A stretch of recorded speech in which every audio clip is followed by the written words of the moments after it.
Nilsson, the more I dig into this about radiation and the wireless technology, I get the feeling that we are talking about a huge, big lie. A big lie that's so big that almost everyone should be able to see it.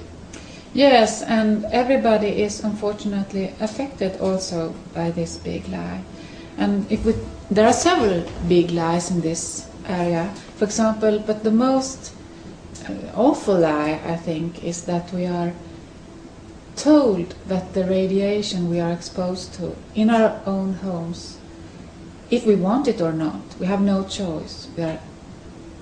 Many of us are involuntarily exposed to this radiation, which is an intruder in our own homes, in our own private lives.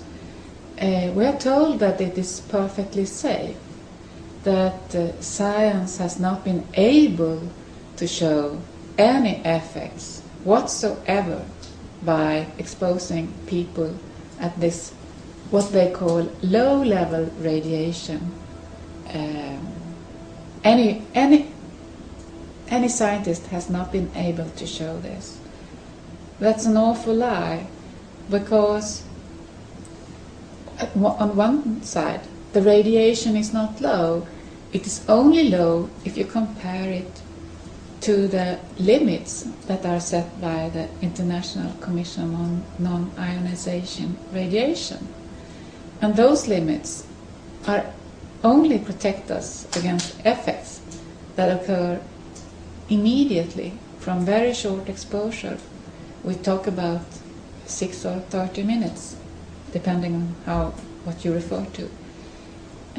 We are not told that those limits do not protect us against exposure for 24 hours, for 1 week, for 1 year, and 2 years and 3 years and so forth. We are only told that we have limits that are set with high precaution and that the radiation is far below those limits.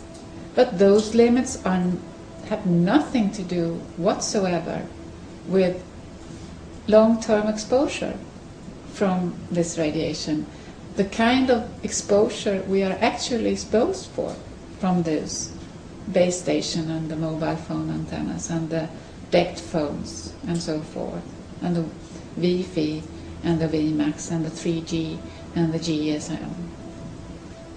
So this is a big lie. We're also told that the science has never been able to show any effects. All the science that has been done, all the studies that has been done on people exposed for longer periods from base station antennas has clearly shown that there are considerable health risks. Studies have shown that there are increased risk for cancer, and studies have shown that there are increased risk for the symptoms that make part of what we call the microwave syndrome and the radiofrequency sickness that was described by East European scientists already in the 1960s and the 1970s. And those include heart problems, sleeping problems, headache, dizziness, lack of concentration, depression, and so forth. Those kind of symptoms that make up the microwave syndrome.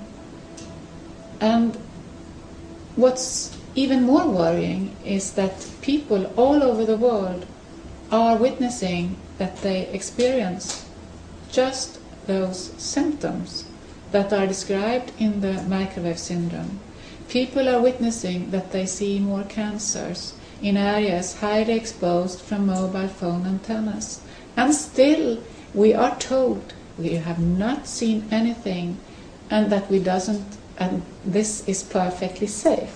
When in fact the intruder, the wireless radiation, is a high risk for your life and for your health.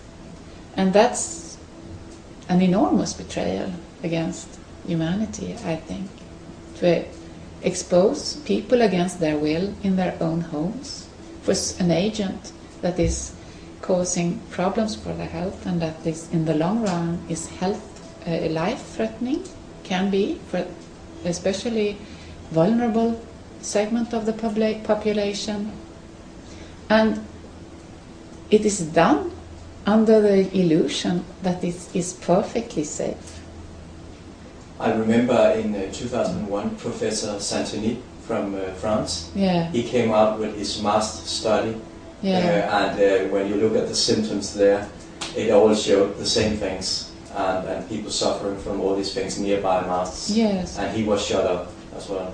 Well, his study was very criticized. Yeah. But the problem is that his study has been repeated by other scientists afterwards, and they have repeatedly shown the same effects on people from the base station, the 24 o'clock long-term exposure from this radiation. And the big problem is that reality tells us the same thing. People are witnessing about the same problem, about the sleeping problems, and the authorities and the governments neglect this. They pretend this doesn't happen. They pretend that those studies doesn't show anything. And they say, this is perfectly safe, so we don't need to take the initiative to make any studies. Well, it is a big lie, and again, we will have to encourage people to wake up and to start to think for themselves and take their power back, because they cannot trust their government, their authorities, the industry, or the science anymore. They have to decide for themselves. Yes.